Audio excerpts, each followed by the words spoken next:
Namaste World Raisers, Sabina and Roger here. Let's listen to Swami Sarvapriyananda on Vedanta and Positive Psychology from the YouTube channel Vivek Kavani. Oh boy, what a great video to have on the list, just spontaneously. It almost seems like it's random, but it's not. No such thing as coincidence, because if there's one video that Sabina really needs today, it's this one. So behind the scenes, yeah, Sabina's going through that certain cycle that women go through. Oh boy! Let's see if Swamiji can infuse her mind and mellow her out, because it's a rough one. Hit the like button if you want to see Sabina's mind and contentment improve. Psychotherapy, psychoanalysis, if you say, I'm sure it does some good, definitely. Well, yeah. But if you say modern way, even psychoanalysis is becoming dated. I saw a Time magazine story saying that why Freud has lost his validity, his charm, and is being replaced by a variety of new techniques. Now all the rage is CBT, cognitive behavior therapy, talk therapies, and so on and so forth. Yeah. I'm sure they do give you benefit. And my little bit of exploration in positive psychology has shown me that it is beneficial. But the thing is, what I've seen overall, if they are successful, at the most what they can do for you is they fine-tune a little bit so that you function better in this world.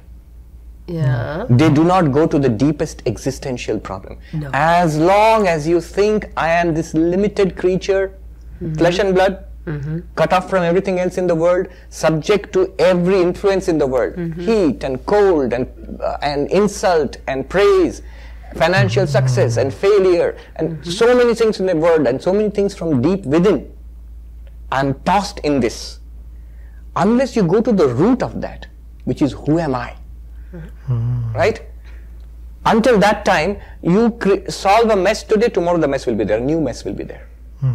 Definitely. Yep. There is no permanent solution here. Now, one way out is the people will say, well, there is no permanent solution, so you have to make the best that you can. No. All religions in different language, this is the promise of religion, that there is a permanent, a deep solution, a profound solution is there. Call it God, Brahman, self-realization, salvation, moksha, nirvana. All the great teachers of humanity throughout the ages have promised this. And the proof of this is, proof of the pudding is in the eating. The proof of this is hundreds, if not thousands of people through the ages in different cultures have pursued this path, and not one of them till today who has pursued it in some sincerity also, may not have attained God. Not one of them has come and said that, oh, it's all nonsense. No, not one. Now, if you say 1 hour with the therapist, if we find that practical, why not 1 hour of studying Vedanta and meditating and praying? Boom. Same 1 hour. And it will save you $150 also. Yes. I think Swami Ashokanandaji was not in favor. That was the heyday of psychoanalysis, 1950s and 60s. Everybody, if you were somebody in society, you had to have your therapist. Like in India, you have your guru. So here, you had to have your therapist. Those days are past now, but Swami Ashokananda, reacting to that, he said, don't go to them. They will disintegrate you and reintegrate you and until you are a mass of patchwork. One way is to look at the insights of psychology, especially positive psychology. There's a lot of advances have been made in the last 20-25 years actually, which are pretty good, I think. And integrate them into your spiritual practice. That you can do. I think that's where I was headed. Yes. Yes. East-West. One thing I'll just say, East-West is very good. Swami Vivekananda said, those rishis who gave us the Upanishads and Gita and everything, they are all wonderful, but they are all dead and gone. You too must be rishis for yourself. You must think for yourself. You must carve out your own path. Nice. All the treasures are there before you. Use them. See how it is useful. One thing I'll leave you with. When you say raga, dvesha, aversion and desire, when you say problems in the mind, you say that it's there in your consciousness. Isn't it?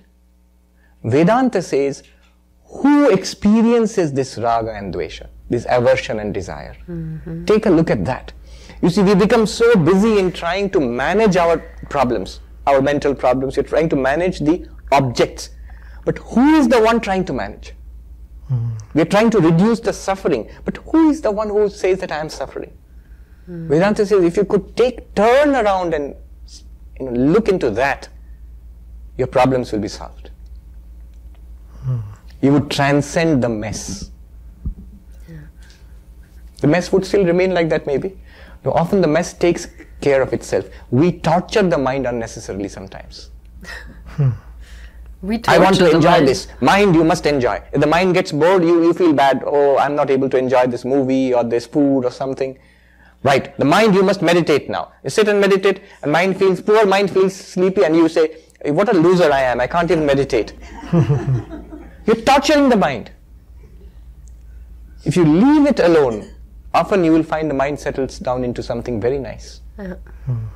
Take a step back. The reason we are torturing the mind is we think we are the mind. And we have to be in a certain way and not in that way. The mind is full of aversions and desires and all that. Let it be. What's it to you?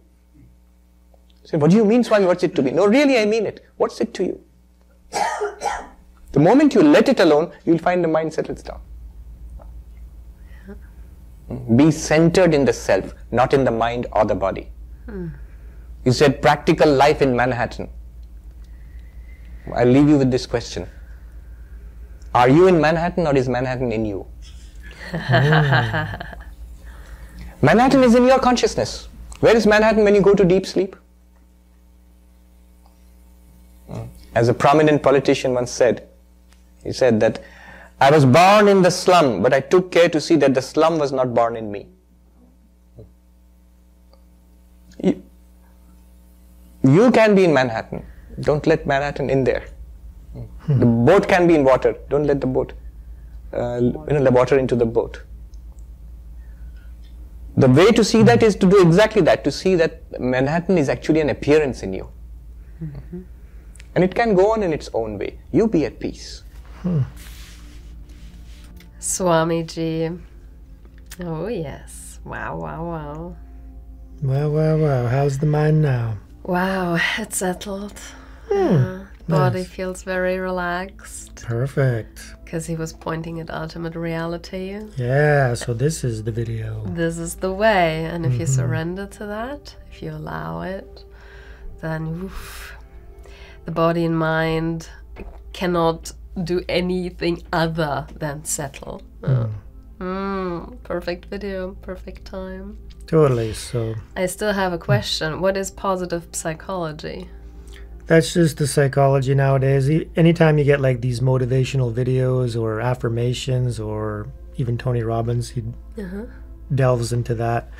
It's just basically keeping your mind positive, right? So positive thinking. You're trying to replace your negative thoughts with positive thoughts, right? So that's all good and great. And Swamiji's talking about how beneficial it can be as part of your practice. But if you're never turning within to find out, you know, the I, right, the source of consciousness prior to the thinking mind, then you're always going to have that problem, because the mind is in the state of, when you think you are the thinker of the mind, and that's your reality, you're the body, and the mind as the thinking ego, then you're stuck in that loop, right? And then you're always susceptible to negativities that's happening, you know, externally, right? So this is that praise and blame. You're always seeking praise and you're trying to avoid blame, and it's very turbulent, and the mind it's going crazy. It's thinking all the time, right? And it's at the whims of the world. But until you start looking within, and then you see that that's all an appearance on the surface level of the mind, then you're going to be caught up in it. So he's saying that your spiritual practice should be, you know, paramount, to look within and really meditate and focus on the awareness, the consciousness, the self, right? And then you rest in that awareness, everything will become easier. And then you can use the positive psychology more as a tool to keep the mind, you know, functioning adequately. So you're staying in a state of contentment. So otherwise, so people who aren't on the spiritual path at all, and who are really susceptible to, you know, what's happening in the world, and they get into the negative, depressive states, they're going to have a harder time dealing with that, even with the benefits of positive psychology, because it's a real chore to keep yourself positive, when the world is negative. So that's the analogy of, you could be in Manhattan, but don't let Manhattan be in you. You could be in the world, but not of it. And then I like the one that the boat can be in water, but don't let the water be in the boat, right? So you're very much, aligned spiritual due to daily practice, which is, necessary to kind of keep fixated on that. Even we had a friend who was telling us a story about her daughter, right? Stephanie, right? Okay. Shout out. So she was telling us a story about her daughter when she joins in like the yoga meditation sessions. She's like a different person. Her mind is much more content and pure, silent, right? So it's a state of relaxation and contentment and peace, right? Just a little bit of meditation every day can help with that. So, Ideally. I do have a friend too, though, who just had a concussion, and he said as soon as he sits down, tries to quiet the mind, let the mind settle, it really hurts. Oh. It hurts his brain a lot. It's just like there's a constant bombardment and just like literally physical. Yeah. So then he says it doesn't work. Yeah, so for that I'm not going to advise anybody when they have a medical condition like that. But if it was me, and I'm just speaking about me in particular, like whenever I have pain or even a headache or something like that, then I would take the opportunity to really feel that, right? Because then there might be some karma that's manifesting. And as soon as you really experience it, and you'd be like, okay, pain is arising. Well, I want to feel that pain as much as possible, and really, even if it hurts, even if it's anguish, right? Because then I can exhaust some negativity, right? By actually being with it. So I would meditate on the pain, and I would feel it as much as I could, even if it hurts. Right? If it's too excruciating, then of course not. So then a little bit at a time, and then it'll start to dissipate. Because anytime that there's something happening within you, so even when we're talking about like childhood trauma, when you get triggered and you get anger, so whatever the emotion is, pain or negative emotion like fear or grief or guilt or shame, you want to feel those, right? And you want to rest with them so that they can be exhausted. They're not getting suppressed or repressed, and then healing occurs, right? So meditation can also be used as an opportunity to heal. Even if there's a physical injury, you focus on that injury, because what is that doing? That's letting the body's consciousness focus on that area. You're focusing your awareness there, and then the body's going to be like, oh, we have something to work on. We want to heal that, right? I also thought that it might be that the head is not hurting as much if you're distracted. Oh, yeah. If you're distracted all the time, thinking and planning and being involved in things, then you don't notice it as much. But then once you settle, once you calm down, and then all of a sudden you realize how much pain there actually is, and it is shocking, and it seems like, whoa, this is not working. It actually causes me headache. But no, you might only just notice what is actually there, present at all times. Yeah, that's totally true. Yeah. So you could be in a lot of pain, but be distracted with other things, and then it doesn't seem like it's as bad, but probably is. Same with thinking, right? It's once you try to meditate, you realize how many thoughts there are rushing through your mind like non-stop. Like you're not really aware of it if you don't pay attention. So then it's like once you start meditating and trying to settle the mind, you realize how crazy it is and busy. So it's like it's getting worse first before it's getting better. Yeah, like, totally. You think it's getting worse, but yeah, you only actually start noticing what is happening. So I don't have that problem anymore. So yeah, when I become aware of thoughts, or it's almost like when you get into the state of just resting in awareness or being aware of awareness, then there can be thoughts there, but it seems like sometimes there's no thoughts at all, but other times there could be thought, and then it's like I'm at the grocery store and I'm kind of picking and choosing, which ingredients or fruits and vegetables I want, right? So it's kind of like I'm aware of everything as I'm walking through the aisle, but I'm only focusing on the things that I want to focus on. Like I want to pick this and I want to pick that. So then a lot of stuff, so you become the observer of the thoughts as they flit by, but you're not claiming ownership on them. Yeah. The only time you actually own a thought is when you're choosing to accept it.